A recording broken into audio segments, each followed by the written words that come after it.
to our latest vlog. In this vlog, we want to talk about managing events in the best way possible in terms of outcomes and impacts. We've recently had the privilege of working on a very exciting project, which was combining or bringing together both the private and the public sectors under the banner of the Journey to Dubai. And it's focusing on biodiversity, climate change, and how the two are not mutually exclusive, and in fact, that they need to be linked together. Part of the work that we do is not only the content of the event that we curate and produce, but it is also making sure that it is sustainable as much as possible and that the venue has the minimum impact on the environment when we hold such an event. So as we work with our stakeholders to ensure the success of their projects, we also aim to make sure that our activities jointly have a minimum impact on the environment. And to this end, these are some of the things that we take into account when we go about preparing for events, particularly with the venues. So for example, we take into consideration a green environment. We engage with the venue or the service provider that we're working with to ask them about how they promote this, how do they care for nature, and how do they manage all of the items within their supply chain and support biodiversity. For example, we ask them if they are a member of the Capitals Coalition or what entities they're part of and how they engage on these topics. We then ask them around how are they socially responsible, so not only on the natural capital front, but also on the human and social capital front. Do they invest in improving local communities? And we'd love to learn from them because there's a lot of things that we can learn from each other to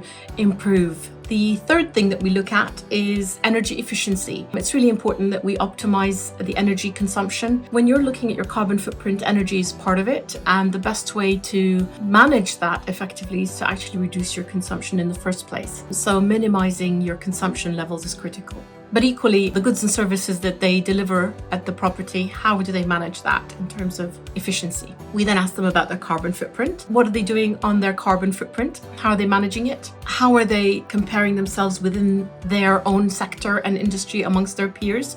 We just like to understand that. I think it's important to ask the question and to get a level of understanding around that because we can all make a difference together. And then we also ask them about green accreditation. Are they part of any accredited organization? For example, are they companies that operate in the region? Are they members of the Abu Dhabi Sustainability Group? How are they supporting the organizations that they are members of actively? Because it's important that you're not only a member or a passive member, but that you are active as well. We also like to understand a little bit more about their supply chain. How can they tell us how they're reducing the impact of the goods and services that they are procuring on your behalf because they're part of your supply chain? And then we also like to get an understanding around how they're working towards the Sustainable Development Goals. Just, the UN Sustainable Development Goals, how are they linking to that? How are they measuring their impact? This is all very useful and helpful for managing your events sustainably. These are just some ideas, but we'd love to learn from you as well. How are you managing your events sustainably? What sort of things would you like to learn more about? From our perspective, one of the biggest things is communication. And, there's no pun intended in this. If you are sustainable, it's important that you share that and you share your learnings because part of the journey is that, you'll have setbacks and you'll have to deal with various challenges along the way. But this is part of human learning and human development. And it's important to capture those as well as the successes. And that can be very powerful to help different people along the way. But back to the fantastic event that we recently had the privilege of working on, the Journey to Dubai. And here are some thoughts from the panel moderator, Cedric. And thank you so much for your time.